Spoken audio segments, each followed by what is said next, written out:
What is going on, everybody? Bob's Three-Toed Warriors. It's week one recap, and we're going to talk about, are they a thing? Was it just a fling? I don't know. We're going to have some fun with it, though. Let's go.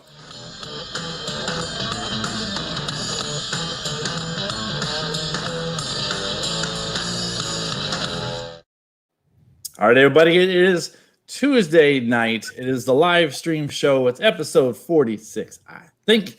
And we're going to recap the week one top players, and we're going to talk about the guys that came in, and are they a thing? Are they a fling?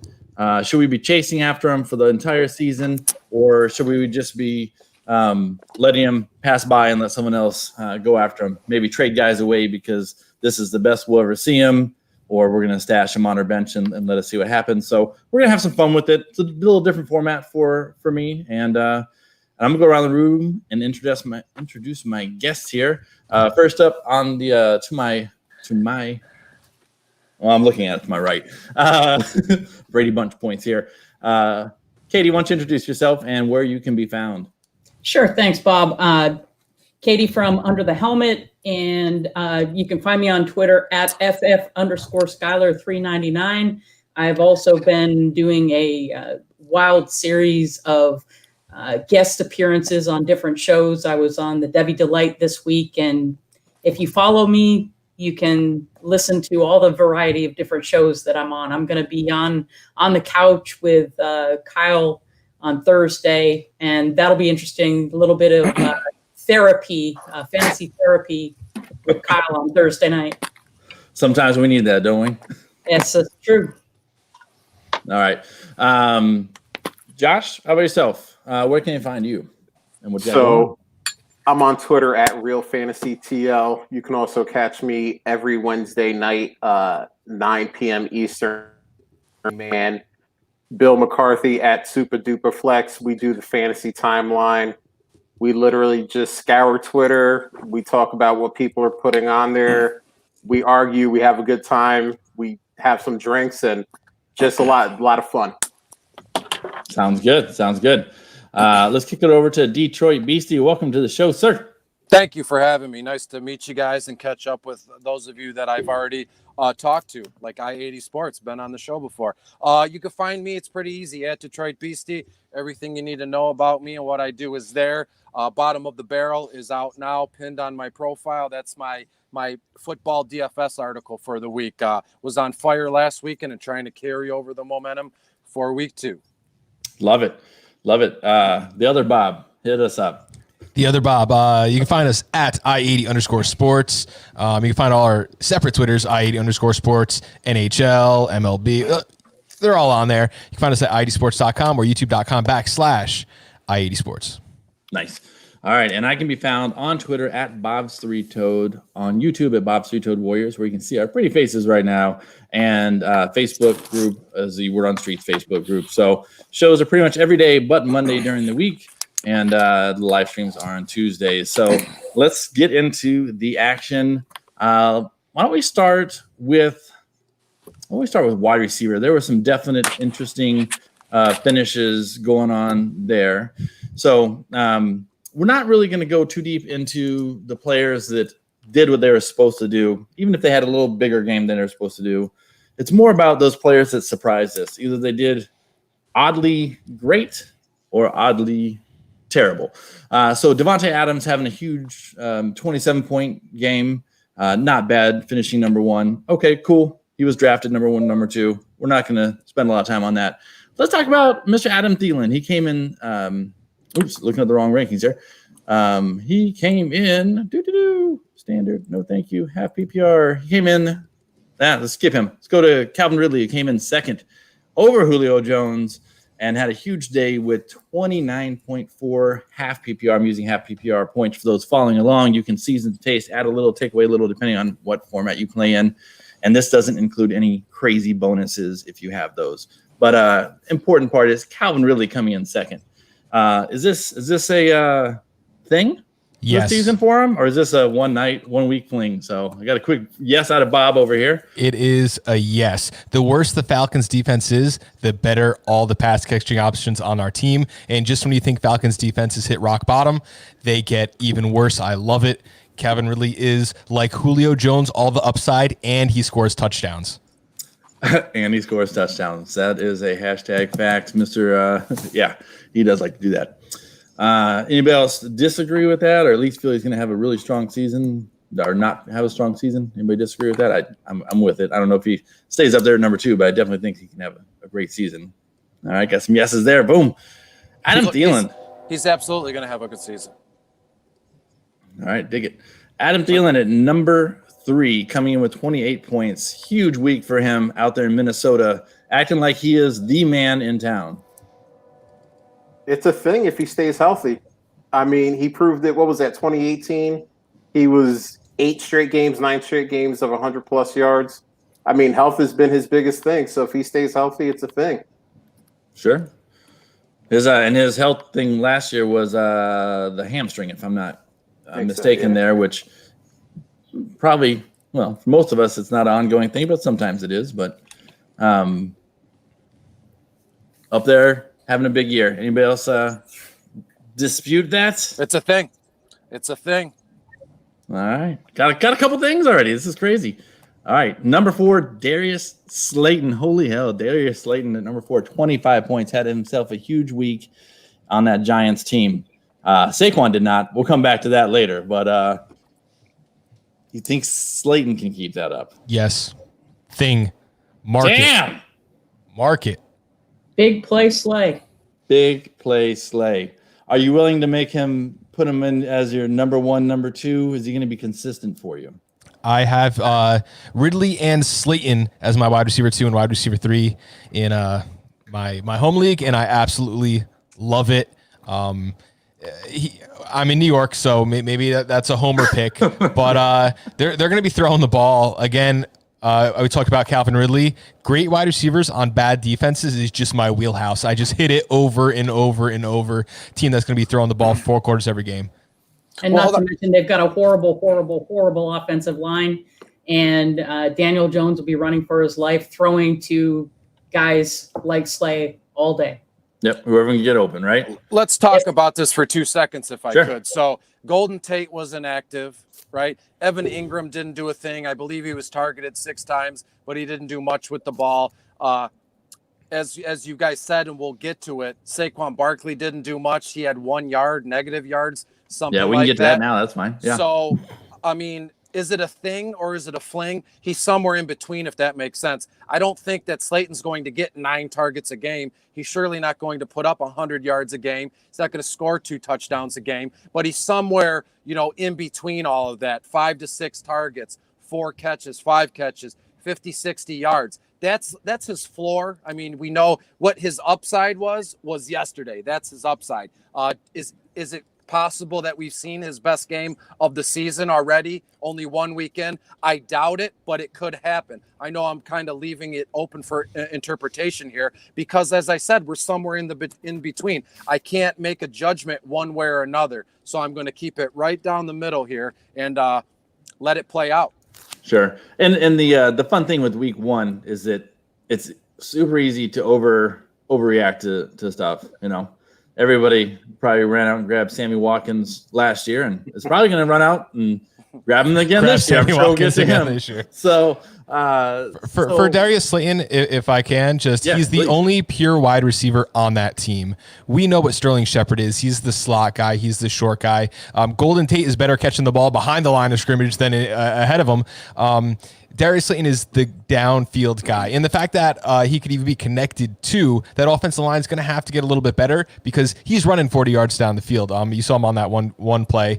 I think Darius Slayton has a ton of huge upside. He is just a baller. You overreact. Get him on your team. Okay. Well, the time for that is over, I guess. But you should have drafted him. Let's talk about another guy that I feel very similar to Mr. Darius Slayton. That's Mr. Robbie Anderson, who came in 5th with 22 points. He had 115 yards on 6 receptions, 8 targets, and a 75-yard touchdown because he is able to do that at any given time, at any given week.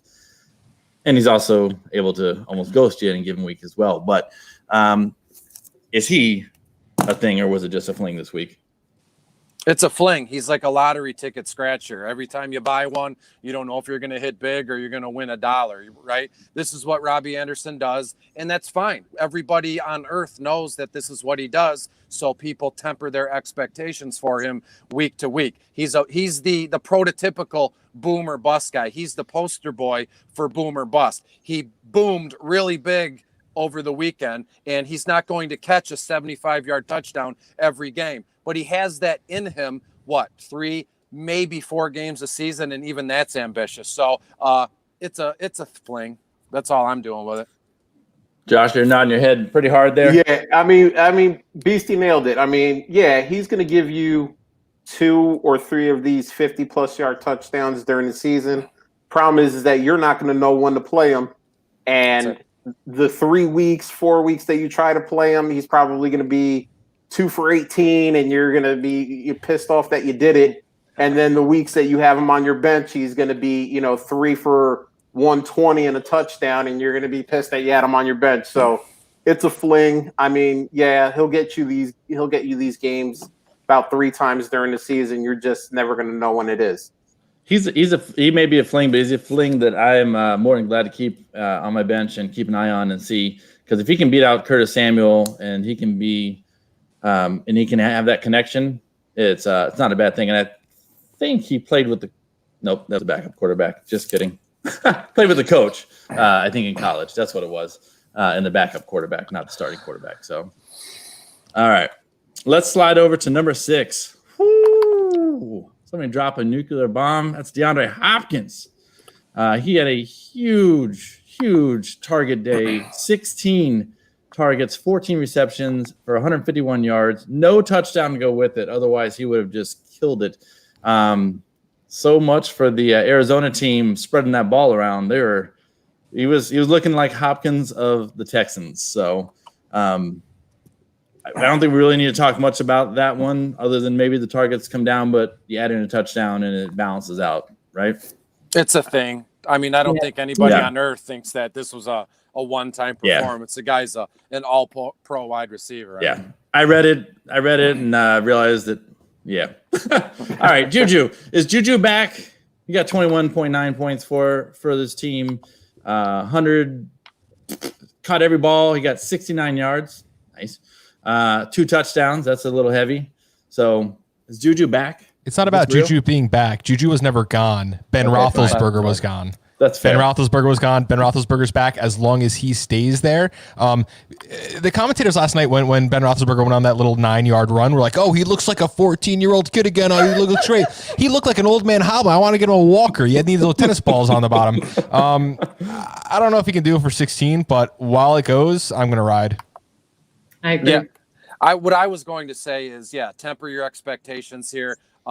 Not to sound rude or like a jerk, but I honestly, it's only been 1 week, so we don't know what we're working with, seeing how, a lot of these teams are kind of working it out as they go, like DeAndre Hopkins getting all those targets. They had a plan in place to establish dominance with DeAndre Hopkins on their team.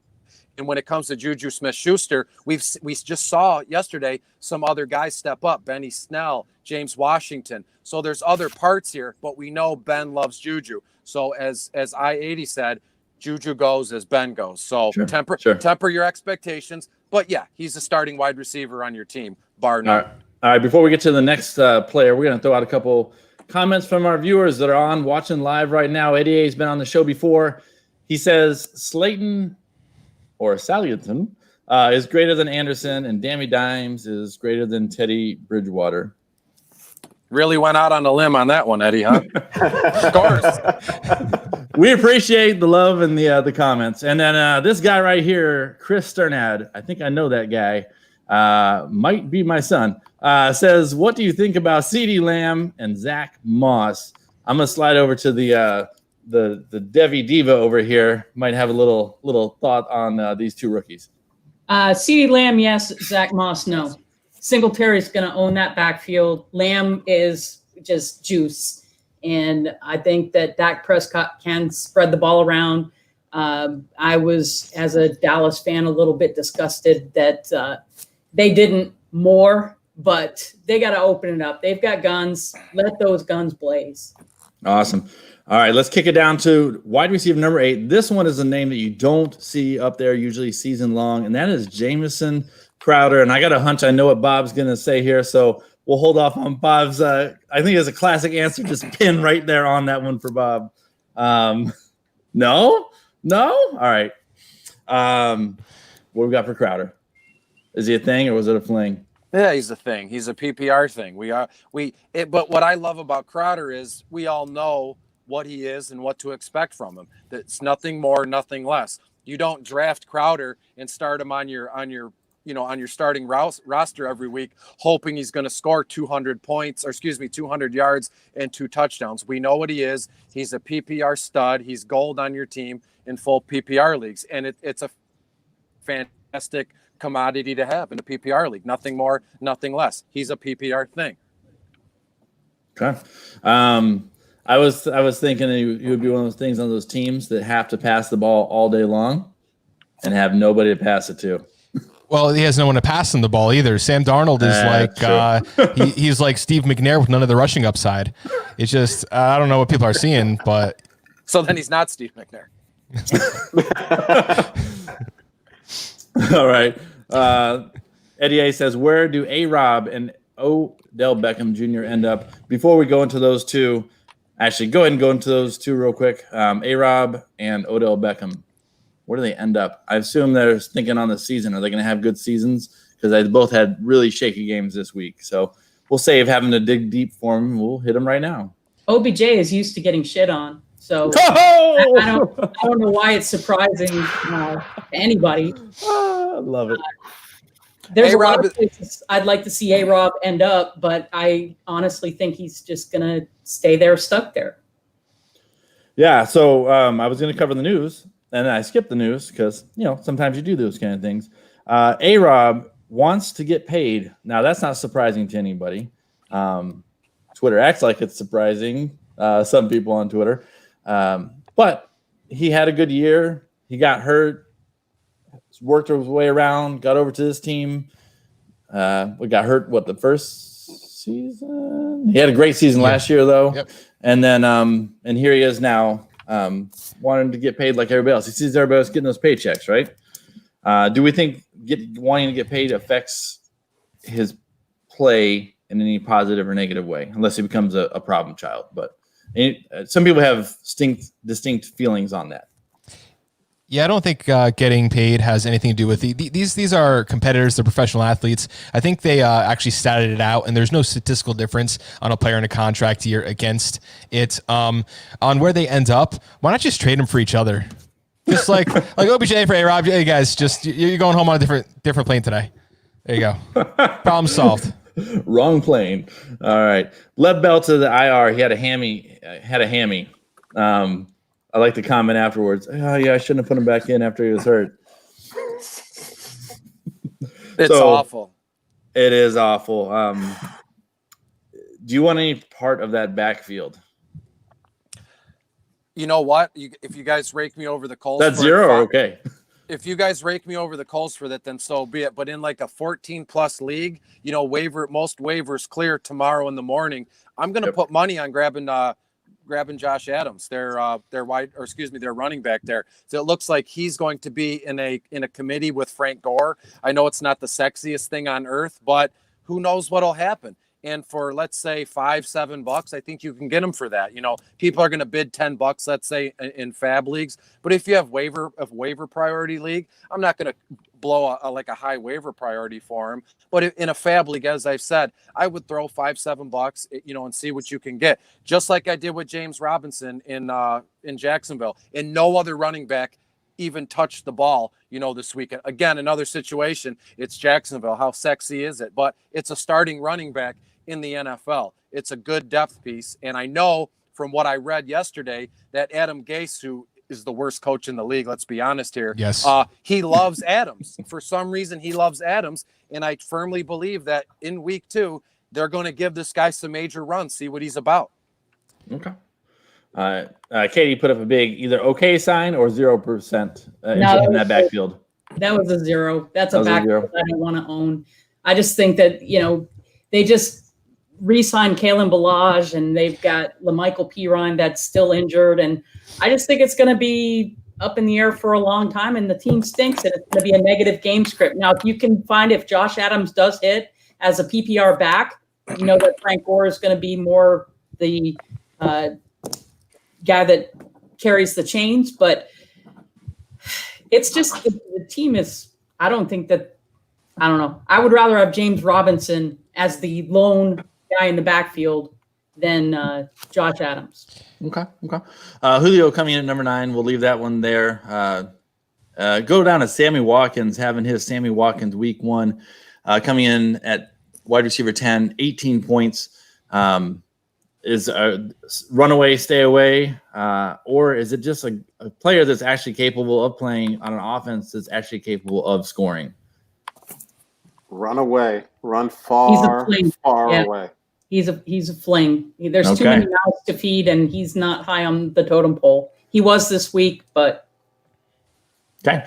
Let's wrap number 11 and 13 up on this offense that just went insane this week, and that's Marquez Valdez-Scantling and Alan Lazard, who went behind. They went 11 and 13 behind the wide receiver 1, Devontae Adams, who had an insane week this week. Was it just a crazy game against a bad defense made it happen, or is this their quarterback showing that I'm the man? People need to quit drafting these scrub wide quarterbacks and in the round 1 and get me some actual players on the field. Are these guys the thing? Just why a not fling? both? That's it. This just in, the Lions are in Green Bay on Sunday. Lions haven't won in Green Bay since like 2014. So I could see a full-blown repeat of what Rodgers did with Lazard, Scantling, and Devontae Adams to the T all over again Sunday. So you're saying that the Rodgers is probably just as good, if not a little bit better than Trubisky? Is that what you're saying? Absolutely, yes. There was a debate at work in the hall about those two quarterbacks, and I think it was a serious debate, or he was just messing with the manager that she was a Green Bay lover. So a little interesting. I don't know. Okay, so we're thinking flings for both of them. I would like to get a piece of high-powered offenses, and if I have a spot to put on my bench for Scantling or Lazard, if they're out there, I have nothing wrong with taking it. Just know what you're getting your hands on. There has to be a second wide receiver eventually, I guess, on this team, and it's a good offense. You got a Hall of Fame quarterback. I have nothing wrong with a couple bucks, $6, $12. Not a problem to get a piece of a high-powered offense if you're not exposed elsewhere. Okay. Yeah, and a lot of times when you're looking at these guys who week 1, week 2 had those real big blow-up games, you're probably not cutting guys that you drafted in those top rounds for them. It's the end of the bench where you're looking, okay, I took a shot on this guy. He doesn't look like what I hope he'd look like in the offense. Let me take a shot over here on this guy. We're not telling you to go cut Julio Jones for these people. Who's living on the train tracks? I was hitting the mute button trying to find it. It was Bob. Okay. Wonderful Bergenfield, New Jersey. I was heading to you next and then over to Katie. I saw that you muted my mic, and I'm like, he thinks I got a train running through my house right now. That's not me. I know. I saw Josh look down too because I was like, whoa. I was like, I didn't even say anything, man. I was offended for a moment. You muting me. That's good. Good times. All right. John Brown comes in 14. Anthony Miller 16. These guys you're chasing after here? Anthony Miller, yes. John Brown, no. Anybody else? I like John Brown. I think Stephon Diggs is taking some coverage off of him, and I'm not going to be surprised to see a few more games like this from John Brown this season. I mean, I don't know if, Sean McDermott is going to let Josh Allen kind of throw the ball like he did, or if it was just, beat up on the Jets day, but if they keep letting him throw the ball a little bit, I think John Brown is going to be good this season. I've always looked at John Brown like a boom or bust guy, home run or nothing when he was in Arizona, 75-yard touchdown or nothing. In terms of Anthony Miller, just what I saw yesterday in Detroit, Miller looked fantastic in the fourth quarter, catching everything thrown his way, moving the chains. So in terms of like fantasy football and especially NFL football, we know that fantasy football is a real fickle bitch. Excuse my language. And it's what have you done for me lately? Now I know John Brown did something for us lately, and Anthony Miller did too. I just see Miller putting it together, at a more sustained clip here. So here's a question for you, because it's coming up a lot. I've noticed is that certain fantasy managers often have an inherent draft strategy, lineup strategy in them. Detroit Beastie sounds a little more boom bust adverse, where you don't as much want that on your roster. And I could be totally wrong there. It's just what I'm picking up, and that's okay. When y'all are setting your lineups and you've got your typical start two, running back, wide receiver, and then one or maybe two flex, is there a certain point where you guys are like, give me all boom bust players, give me no boom bust players, give me one or two? Is there a typical style for any of you guys? And I'll go around the room. I'll fly over to Katie first, just because it's easy to go around the horn. Sure. So running backs for the floor with good feeling, and then that gives me the opportunity to put in the more boom bust wide receivers. I want wide receivers that can put up numbers, and I'm willing to take the weeks where they don't, because hopefully I've got enough of a portfolio with my other wide receivers that if two of them hit and one of them doesn't, and I got my running backs, I'm usually pretty good right there. Okay. Josh, over to you. Yeah, so I'm with Katie on the running backs. I usually like those high floor running backs. It's nice to have a guy that is going to get you, 10 that spot. You don't really have to worry about it. But usually, like wide receiver 1, I want to have that high floor too. But then when it gets to wide receiver 2, and especially if I'm in a multiple flex league, that's where I like to throw out those boom bust guys and just throw them in there and know that if you can match up with me in the starting lineup, I have at least that boom potential in the flex spots to maybe win the week. Over to Detroit. Yeah, I'm with what they said already, right? So it depends on my roster configuration, and I'm not the biggest fan of how can I put this? Discussing my roster, trying to help somebody else with their roster. When you see a trade, thoughts on this trade, and the first question is, well, it depends on what your roster looks like, right? Because depending on your roster, how many flex spots do you have? How many wide receivers do you start? On your team, you picked it up, and you're absolutely right, Bob. I'm not a fan of those boomer bust guys. Maybe I'm old school. Maybe I'm getting cranky in my old age. Get off my lawn kind of guy. But I would like to think we all want safe floor people, right? And there's no in between, because I don't want to have a guy in my roster like in my last flex spot like John Brown, where 1 week he'll put up 76 yards and a touchdown, and then the next 3 weeks in a row he puts up goose eggs. I don't like that. I'd rather have even keel on my roster. I know that's a safe way to play, but it has its risks and it has its warrants in terms of boom or bust guys. Yeah, there's a certain phrase, and I just went blank on it. Playing safe, you're gonna lose. How's it go, Katie? Oh, no risk it, no biscuit. There's another one too. As Mr. Miyagi used to say, you go side of road safe, other side of road safe. You go in the middle, squish just like bug. All right, over to you, the other Bob. Yeah, so when it comes to setting lineups, I generally go for the safer players, the ones who are going to contribute every single week. But when it comes to those flex spots, most likely those are the players who are playing at 4 o'clock or Monday night anyway, when I already have an idea of what is going on with my team and whether I need the boomer bust or with the higher floor players. So generally speaking, I'm going to go with the higher floor players. But if maybe my opponent has a better roster. I don't know how that happened, but maybe he does. It happens, and you got to go, okay, man, I got to beat the snot out of this guy. I need somebody who's going to give me 30 points. Sure. For myself, I am going totally off mental probability. Do I see this boom player having the boom week against this team, against this defense?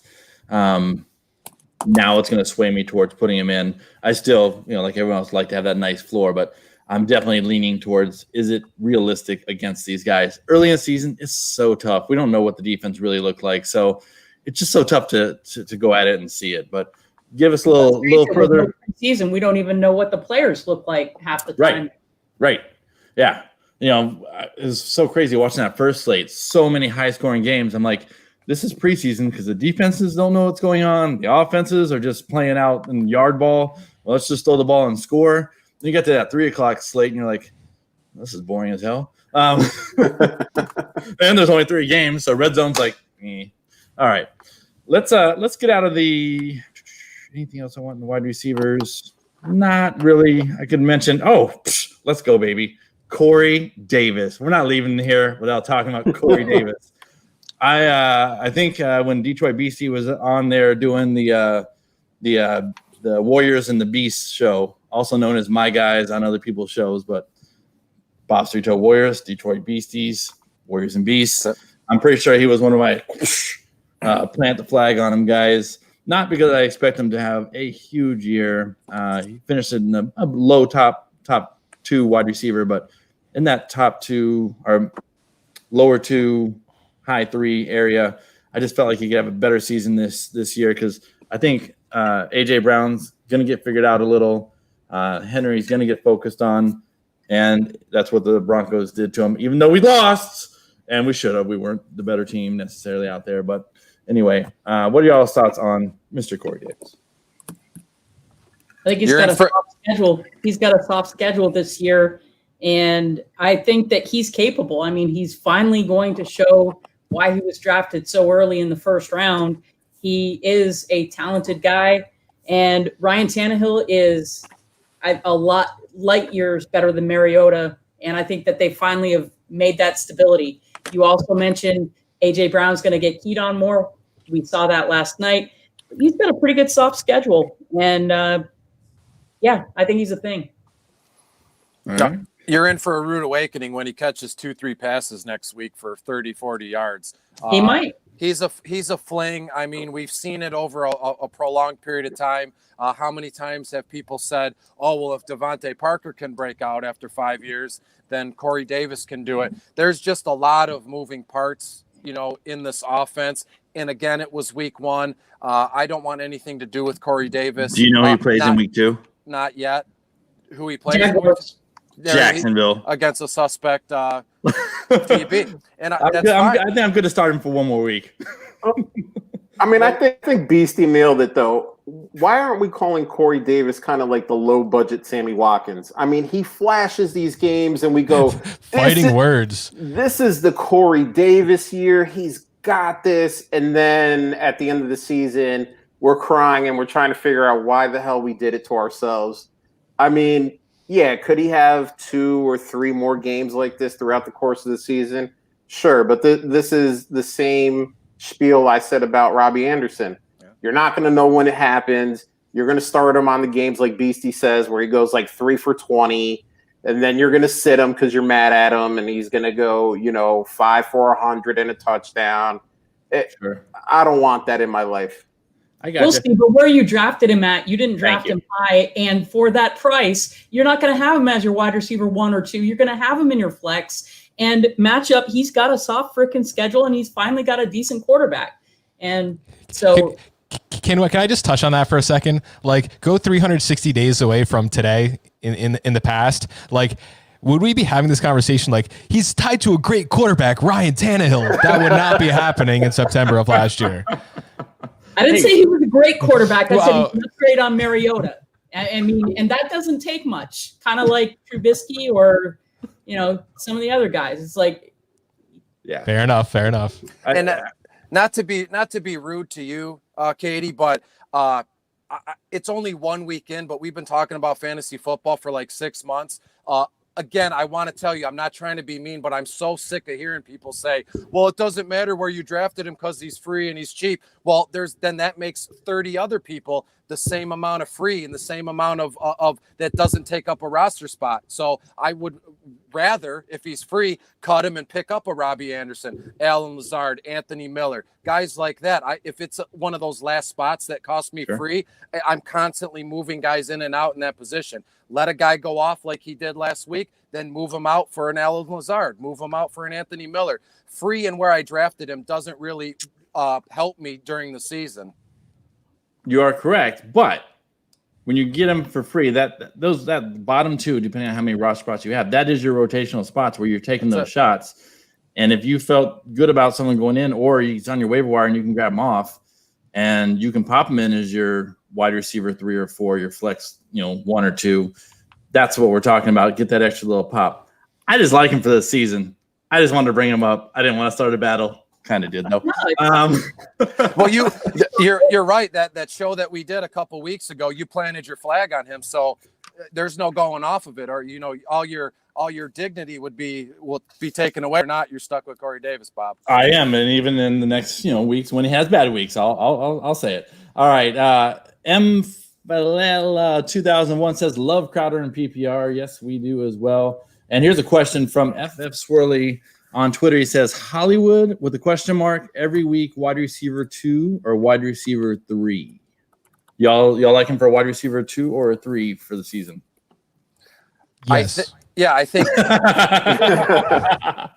Bob said this 15 minutes ago when we were talking about Green Bay. I want guys that are in good offenses. I want every piece of Kansas City possible. I want every piece of Baltimore possible. And aside from Mark Andrews, obviously he's a tight end, Hollywood Brown is their wide receiver 1. So I want any and all of Hollywood Brown week in and week out. All right, let's flip over to some running backs because we're having a good time here. So we have Josh Jacobs coming in first, having a crazy week. We'll leave that alone. Christian McCaffrey had a great week. Zeke had a great week. Then we get down some names that you may never have heard of if you haven't been playing fantasy football a while or paying attention. And that is Mr. Malcolm Brown, Mr. Naheem Hines, Raheem Mostert, and then finally Chris Carson and Dalvin Cook. So let's talk about this group of Malcolm Brown, Naheem Hines, Raheem Mostert. Some of these guys are on the waiver wire right now. People are thinking about picking him up right now while they're watching this show. They're like, should I go grab this guy and put him in that bottom rotational spot? Malcolm Brown. And matter of fact, you talk about Malcolm Brown. Let's also talk about just that backfield in general because they come up somewhere in here. So, any thoughts on that backfield? That's gonna be a headache for probably the first 6 weeks of the season. I mean, you saw Malcolm Brown out there, but I mean, it wasn't like Cam Akers was sitting on the bench. He got plenty of run.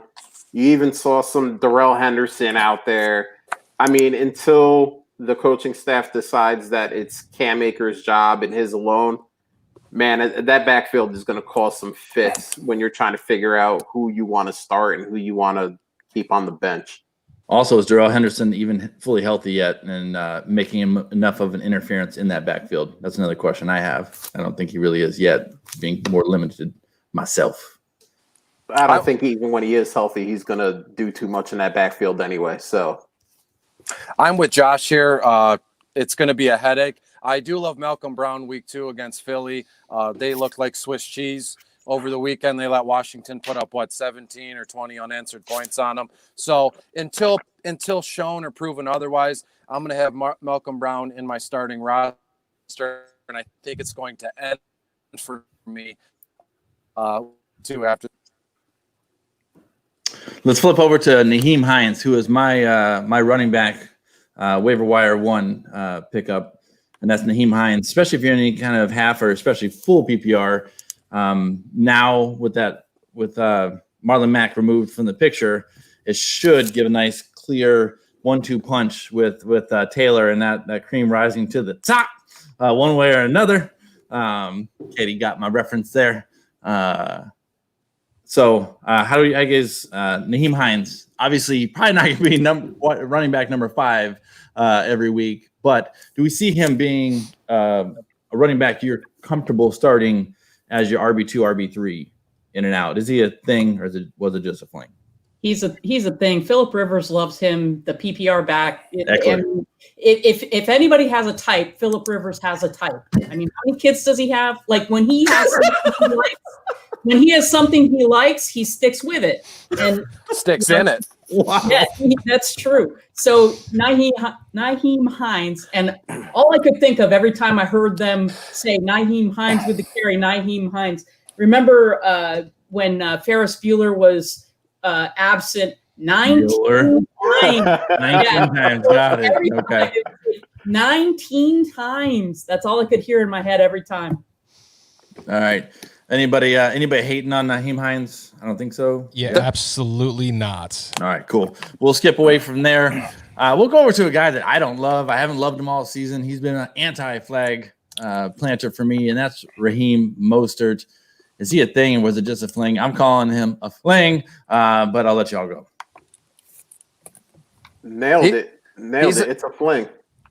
He's a thing. I love it. I planted my flag on him. All right, here we go. On your show a couple weeks ago. He handled the bulk of the work, at running back. Jerick McKinnon doesn't scare me much. Mostert had this hype, correct me if I'm wrong, about a month or two ago. He climbed up draft boards and his ADP absolutely exploded. And I see no reason why that would diminish, coming into week 2, where I expect him to get anywhere between 16 to 20 carries. So Raheem Mostert is a thing for me, and that's not going to change anytime soon. I don't know how you could call a starting running back on a team like San Francisco just a fling. We saw him do it last season. The guy can hit 20 miles an hour down the sideline. He's faster than hell, and I love that they're going to feed him. A couple receptions, 18 carries a week. Sign me up. I'm calling him a fling because it's San Francisco. We've seen Jeff Wilson have weeks. We've seen Matt Breida have weeks. I mean, if we look at these stats, I mean, he had a good game, but it was a 78-yard touchdown catch that kind of saved his day. It made his day. Didn't save his day. It made his day. Well, it saved the day of fantasy owners Yeah. that started him, because before that was going on, it was nothing doing. And you can say what you want about Jet McKinnon and, the other guys there, but they're going to get their run. That's what Shanahan does. He puts all these guys out there. Again, it's one of those messy backfields, and I don't want it. There's going to be a lot of weeks that we are upset that, Jeff Wilson vultured 2 touchdowns, and, Jerick McKinnon has 8 receptions for 80, and Raheem Mostert is averaging, 3.5 yards a carry. So, I'm pretty sure Bob is about to chew up the microphone there. So, no, this is a nice mic. I don't chew on this one. Okay. Over the last 6 weeks of last season, he averaged 12 carries for 70 yards and 1.2 touchdowns. Over the last 6 weeks, touchdown, 2 touchdowns. That's what he put up. We saw what we did in the playoffs. He had a 29 carry game for 220 yards and 4 touchdowns. 4 touchdowns against Green Bay. So not only did he light up the whole second half of last season, he kept it going. He is going to be touchdown dependent. He's going to need that big hit, but he's doing it. He's doing it. He's succeeding with the big hits, with the touchdowns. I'm going to ride this train. He's extremely effective in the passing game, right? And George Kittle stubbed his knee. We don't know if he's going to play. That just opens up more targets and touches. I know that's on. No, that's a nice point that's a nice point to add to the running game. Sure. It only helped. It only ups his value, right? So I'm with Bob here. The other Bob. Bob number 1 or Bob number 2? Wait, who's Bob, number 2? I'm going to call Bob 1, the host of the show. There we go. All right. If y'all weren't paying attention on the notes there, Eddie A was with you guys and against me. Katie, was I alone in that vote? I didn't vote. I know. That's why I asked if I was alone. I'm abstaining. That's fair. Switzerland. Damn Switzerland. All right. Let's go past those guys. Huh? That is one of my nicknames, Switzerland. That's funny. I knew that, I'm sure. All right. At 7, Carson. 8, Cook, 9, Kamara, 10, Edwards. These are names that we totally expect to have a good week. It's just a couple names popped up in front of them. That's fine. David Johnson at number 11. That's one we're talking about. That's one that was drafted in the, 4th round for a lot of people. And people were not expecting much, if anything. They said he was Oompa Loompa or something like that last season. He looked pretty good to me, especially on a yards per carry. And it wasn't just one break-off run for 78 yards that made it happen. It was a lot of good little, 5 yards, 6 yards, 9 yards, just chugging at him. What do you guys think about David Johnson after the season? I fully expect him to get about 19 total targets and touches, like let's say 15 or 16 rushing attempts and then 4 or 5 receptions here. And with that kind of work, he'll put up 15 points on your fantasy team, 20 if it's a full point PPR league. So I'm all ahead for David Johnson. I know in terms of week 2, they're home playing Baltimore. Baltimore's defense is very young and hungry, and they're all over the place, but that's not going to scare me off of David Johnson, both this coming week and long term. Duke Johnson is hurt. Right. David Johnson owns that backfield. He looks great. I think him and Will Fuller, which we didn't mention during the wide receiver, I'm going to throw him in now, is the real thing. Will Fuller looks like he's really rounded out his game. He's more of, his route tree is not just bombs. Yeah, not just bombs. And he's capable of moving the chains, and David Johnson is too. And Deshaun Watson needs somebody that he can rely on, and those two guys are going to really help. Yeah, I can see that completely. All right. Aaron Jones comes in number 12. That's fine. Peyton Barber, number 13. Get that out of here. That was on what? 4 carries and 2 of them for touchdowns or something? Ridiculously gross. 17 carries. Or excuse me, I'm sorry. Yeah. He had more than 4 carries, didn't he? Yeah, 17. He had 17 total, yeah. But he did for an average of 1.7. That's awful. Yeah, that's an average of 1.7. But he scored We're twice. talking the Washington football team also. So we are.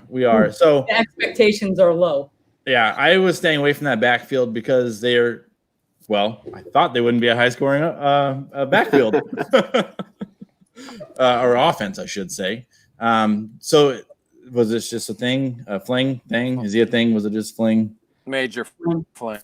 He's fling over there. So touchdown to bunch of head nodding. I don't want him, but I'm not sure it was a fling. It might have been like a couple night stand. A fling turns into like maybe a week, like a long weekend. A summer fling. Yeah, there you go. Antonio Gibson was never the guy, and people who were treating it like, we have our episode that we do every week 1 on my show, and it's called the way too early victory laps, where we talk about where we're right after only 1 week. And the one thing I threw out there, I said backfields on garbage teams, because no one wanted a piece of Fournette, who's a very good running back. He gets shipped out of town, and people are like piranhas on whatever's left in that Jacksonville backfield. The same thing for Washington. Everyone wants a piece of the Washington football team. They don't even have a name.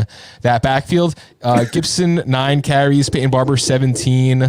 Like, it just not good things going on. I don't want him, but I think Peyton Barber might be. All right, the best option on a bad team. Yeah. Let's hit a couple more before we flip positions, as it's already 48 minutes into this bad boy. All right, we got J.K. Dobbins in Baltimore. Is he taking over for Ingram? We got Adrian Peterson out in Detroit. What the heck? Josh Kelly, we've already kind of mentioned, and I think we can leave it at those guys and Benny Snell. So, start with Dobbins real quick. Is he already taking over, or is it just not a Melvin Ingram week? I thought it was kind of crazy. Melvin Ingram had as little production as he did. Are you talking the linebacker Melvin Ingram, or he don't know what he's talking about? No, exactly. I mean, this isn't an IDP show, Bob. One, Detroit BC's on here with IDP, and y'all know you've been on the show before, Detroit, and you've been on here, Katie. Bob, I have a name disease. Drink. If I say the name wrong, y'all got to bail me out and drink. All right, I got apple juice. There we go. I'm okay with that. My water is out. I'm dry. All right. I must have messed up on a lot of names already. All right. Moving on from there, J.K. Dobbins. Yeah, we all knew. I mean, you'd have to be living under a rock to know that J.K. Dobbins is clearly the heir apparent to Mark Ingram there. That's why they drafted him. And we knew that it was going to happen sometime this season. I'm sure we've all, in one way or another, discussed this internally or discussed this with someone else. And, so are you saying it's happened already? I think so. I think it's happening a lot quicker than we thought it was going to happen. The kid looks that good. The talent is there. None of that was ever in question. But Mark Ingram is tried and true. He's an OG. He's a stud. He still gets it done, but he is in his year 31 age season. And as I said, I hate to repeat myself, but Dobbins was drafted to be the next guy there. And maybe they already like what they see. So it's, backseat for you, Melvin Ingram. Bob over there. Saw you leaning in for one. And I'll talk about the Detroit backfield. With Swift having the injury and missing a lot of time preseason, he is going to be the guy. And he got a lot of run, a lot of snaps. But Peterson early in the season will be somebody that's fairly reliable. But good. Swift, cream rises to the top. Swift will own that backfield before people can blink. And to piggyback off of what Katie said, I mean, Beastie, I'm not trying to hurt feelings here, but Matt Stafford went to Swift to try to ice that game. Swift, he dropped the pass and everything, but Matt Stafford felt comfortable enough to go to Swift with the game on the line to score that touchdown. Swift, AP is going to do his thing for a couple of weeks while Swift gets back to 100%, but once he's a full go, and RIP Kerryon Johnson. Yeah, you're not hurting my feelings. I'm 35 years old. I've lived my life like this in terms of loving the Lions. But yeah, you're absolutely correct. So something clicked in practice over the summer with Stafford and Swift. And I like that you said that. I didn't even think of it that way, that he was that comfortable with, less than 20 seconds left or 30 seconds, whatever it was, to go to him in such a dire situation. And just, this has absolutely nothing to do with it, but I just thought I'd throw it out there. They're both former Georgia Bulldogs. That's it. Let's get that's it from who gave me that? What's that? Somebody was that's it. That's the connection. That's it. There you go. All right. So Benny Snell had 113 yards, 5.9 per carry. He had a nice little week for himself. Is he gonna take over that backfield? Is Connor gonna be out for a couple hours and be back this week? He's gonna be out for a couple weeks. Is it not gonna matter? He's gonna take over the backfield. What y'all's feelings, real quick, on Mr. Benny Snell? Is he worth chasing those waiver wire bucks after? I'm not doing it myself unless I really lost. Unless my guys all hit IR and I'm chasing after it. I don't know if I'm willing to do it myself. Absolutely do it or absolutely don't do it. No, absolutely, Adam. And listen, I've talked about Connor all season. I love the guy's work ethic. I love his positive attitude. He's just a good guy, right? But that doesn't get you fantasy points. That doesn't help you win anything. And I mean, I'm the last one to dog on a player or put them down for anything that happens on the field, let's say. And I don't know what's going on, but he was looking for his helmet. They wouldn't give him his helmet. Was that a head injury? I know it was an ankle injury, but it's all bad. And I feel terrible for James Conner. He just can't, get it together and sustain any sort of health here, but with staying on the field. So if you own James Conner, you should probably have already backed him up with Benny Snell, and you won't have to be chasing the waiver wire. I know the Pittsburgh backfield isn't like, oh my God, I need any and all pieces of it, but it's still a professional, backfield. Well, go ahead, Bob. Oh, sorry. Yeah. So for me, it's also not only the workload. James Conner had 6 rushes for 9 yards. Giants cannot do a lot of things well, but they can actually get at the run in certain places. They have Leonard Williams, Dalvin Tomlinson, and Dexter Lawrence on that defensive line. They cannot get at a quarterback, but they can stop the run pretty well. And that's exactly what they did at the beginning of this game. And it was not until Snell got those, started getting carries, started getting into the work, that it kind of really changed what this whole offense was doing. I mean, Giants were ahead for, the first half of this game until, that final drive. But I don't think that it's to sleep on just workload. I think Benny Snell showed that he's a better running back last night than James Conner. Health aside. Well, and they do like to use one running back pretty hard. So that's also a nice little factor. When you said offense, that was the first time I heard your New York accent pop out, just so you know there. All right, let's flip over to quarterbacks. I'm just going to read down the top 20 or so of standings, and we just want to talk about one or two quarterbacks, one or two tight ends before the end of the show that really stood out as a question mark. So Russell Wilson cooked at number 1. Aaron Rodgers, number 2, Josh Allen, number 3, Lamar Jackson, number 4, Kyler Murray, number 5, Cam at 6, Matt Ryan at 7. Oh, that does say Mitchell Trubisky. I just make sure I was reading that right. At number 8, Kirk Cousins at number 9, Brady at 10, Bennett 11, Deshaun at 12, Gardner at 13. And, of course, everybody expected Pat Mahomes at 14. We'll just stop right there. That's actually plenty for quarterbacks. You don't start that many of them. I think I noticed one guy that stands out in there with a big old question mark. So that's Trubisky. We should definitely mention. Anybody else we want to talk about in there? I'm not starting Trubisky unless he's playing the Lions, and he only plays them twice a year. If Trubisky was to play the Lions 16 games in a week, he would have 48 passing touchdowns, but he doesn't. So, what do you think about the New York Giants defense, Atlanta defense? No, that's his next 2 weeks. Bob just told us they don't do things well, but they stop the run. Well, and, he's a passer, so that's a good thing. Well, if you're stopping the run, that opens other things up. It shuts other things down. I don't know. Sure, maybe. Yeah, maybe. Atlanta, they like to get thrown on a little. Indy, Tampa Bay, Carolina. He's got a good early season matchup. I'll be honest with you, Bob. I wasn't prepared to have a Mitchell Trubisky discussion this evening, or I would have prepared because I feel like I just look like a silly dumbass when you're like, no, you're fine. You're fine. Well, it's against New York. Well, they stopped the run, and I wasn't prepared for Mitchell Trubisky talk. You're good. So if anybody who doesn't know, Detroit BC usually comes with a page filled out, highlighted, 20 different colors. So he is a very well, or no cards. I have lately. no cards today. He's been running out of notepads. So yeah. So are you guys wanting to take a early season here flyer if you're streaming on him? How about that? No. That's a hard no. No. Oh, I'm on my own. All right. We have to find a way to bet that. Not only do I not want him on my team, Bob, if we are in a league together, I would like to see you start him.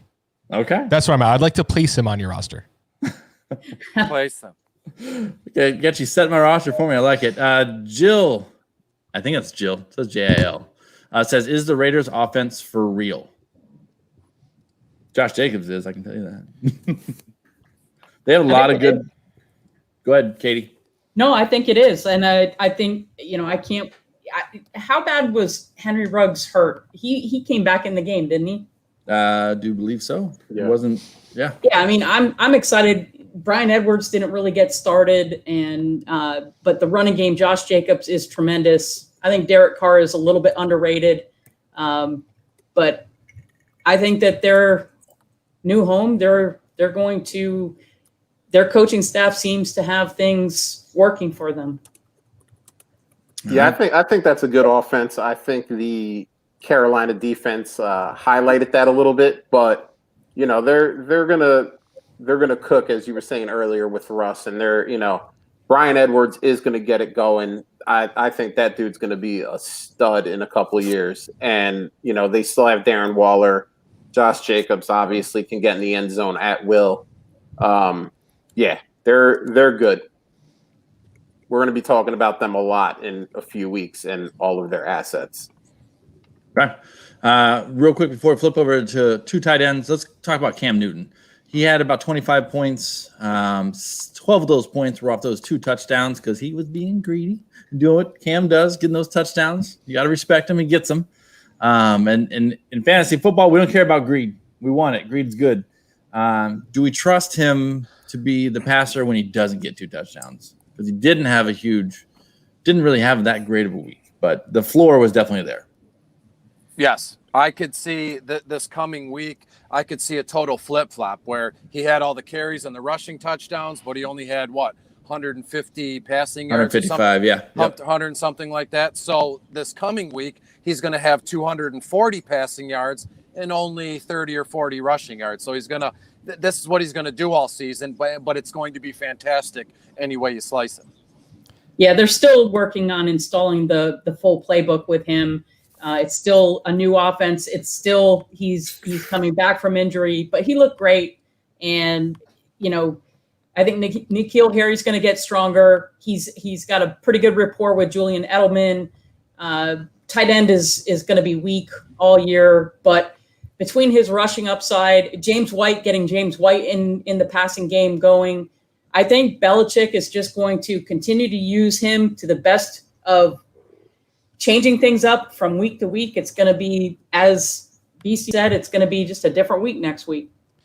I was watching that game, and we said before in our preview show, I said Cam Newton is not going to be a great quarterback because they're not going to let him run the ball. They're going to be concerned that he's taking hits and all this stuff. By the end of the first quarter, I said, wow, no one in New England cares about this man's safety. They were just letting him run all over the field. So I'm not convinced he's going to play all 16 games, to be honest, because he was taking hits like he was a kid in college again, to be honest. It looked good. I was surprised. I saw them completely take the training wheels off and just use him for what he's got. But again, that may not be a multi-season thing. I really saw, I was like cringing some of the plays that he was just taking hits and just letting loose. All right, let's spin through the tight ends before we run out of here. Tight ends, number 1, Mark Andrews, not a huge surprise. Dallas Goedert, Noah Fant, TJ Hawkinson, Travis Kelce, Njoku, who's out for the season, so we'll skip him. Logan Thomas, O.J. Howard, not Gronk, Jonnu Smith, Jordan Atkins, Jared Cook, and Greg, bring out a Walker, Olsen. Oh, hold on. If we're going to say him, we might as well say number 13, Jimmy Graham. So you want to talk about a list of players that's the world of a tight end, right? It takes a touchdown to make it happen, and everybody down to Greg Olsen had 1 touchdown. Mark Andrews had 2. But Logan Thomas, 8 targets. Jonnu Smith, 7 targets. Howard, 6 targets. Graham, 7. And Dallas Goedert, 9. That's a lot of targets on some guys. So real quick, is there one guy there that we're like, this is a real deal, or this guy is total fraud, get him out of there? It's Mark Andrews, and it's not close. Correct me if I'm wrong, guys. This guy is going to be fantastic this season. I fully have him for double-digit touchdowns this year. And, I don't even think that's a stretch to say that. People aren't going to call me crazy for saying Mark Andrews is going to score 10-plus touchdowns. That offense is going to be sick, and it's only going to get better as the season goes along. Mark Andrews is 23, 24, clearly a safety blanket, if you want to call him that, over the sideline in the middle of the field. So anytime a play breaks down, if that even happens with Lamar as your quarterback, Mark Andrews is going to be the guy. And I want any and all shares of Mark Andrews I can get my hands on. Absolutely. That's the guy you're going to have to pay up for, though. Let's talk about these guys that are not if you draft possibly still on the waiver wire and not drafted, or they're pretty low down here that you can still trade for, that don't have the expensive price tag of an Andrews or a Kelce. Any of these guys, Noah, you just say Noah Fant, is that what you said? I said not if you drafted him, in terms of not Mark if you drafted Andrews. him. Gotcha. I think it's possible that Fant or Logan Thomas are on the waiver wire, and I put money down on either one of those. I think that Dwayne Haskins is going to feed Thomas. They don't have a super strong receiving core in Washington. Noah Fant has already got a connection with Drew Lock, and especially with Sutton being injured, when Sutton gets back, I still think Fant is so athletic. He's going to make things happen. And they're both, I think, somebody I would target. I'd agree with that. Anybody else say they love here, or kind of hate? But I love Darren Waller long term too. Sorry to cut you off. Go ahead. I'd go with Goddard here. Watched that entire game, and it literally looked like Zach Ertz just handed him the torch and said, "All right, it's yours now."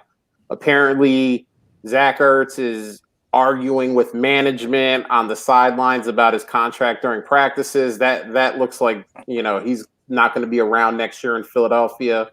And Carson Wentz just took advantage. I mean, first half it looked like Goddard was going to be, going off for 150 or 200 yards. And then obviously, that Eagles offense just stalled out in the second half. But he looked good. He got open on every route that he ran. He was physically dominating people. I think he's legit, and I think he's going to be Carson Wentz's guy for the next 5, 6, 7 years. Do you have someone there, Bob? You're good? I'm good. Okay. Sometimes you're lean. I can't tell. Is he about to sit in there?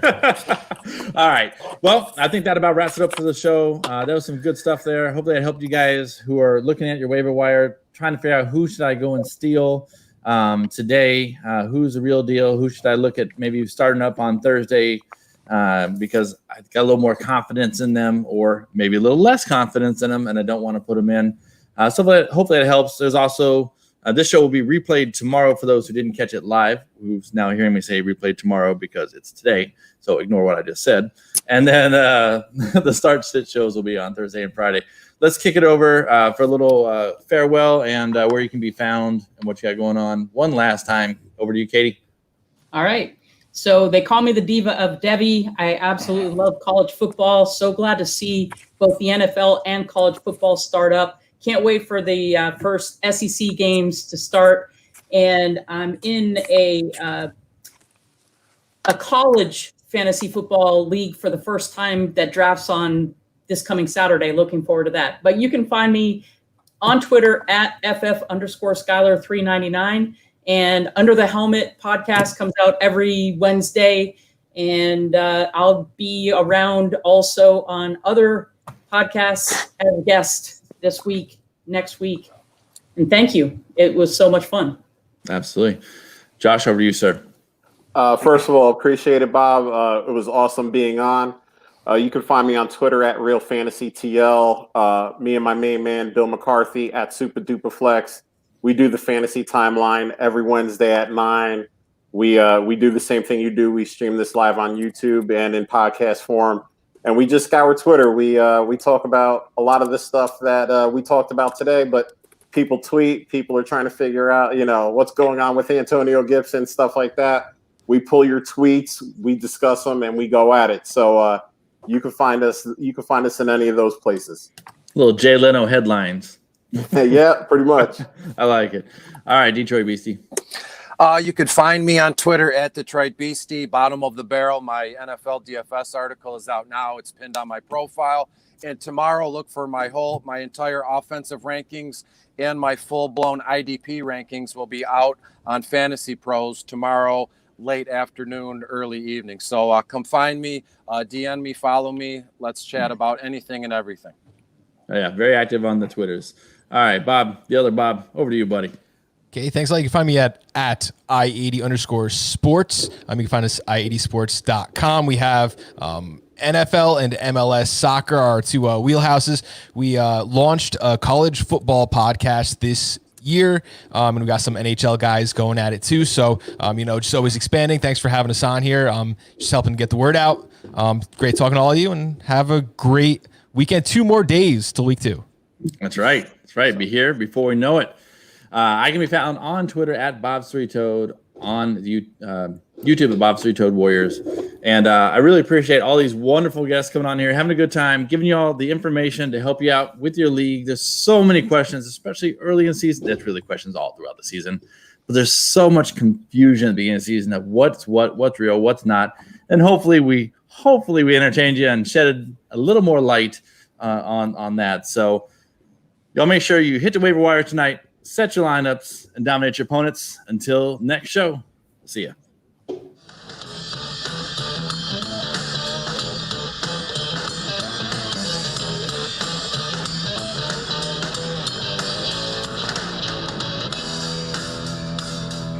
Football's back, baby!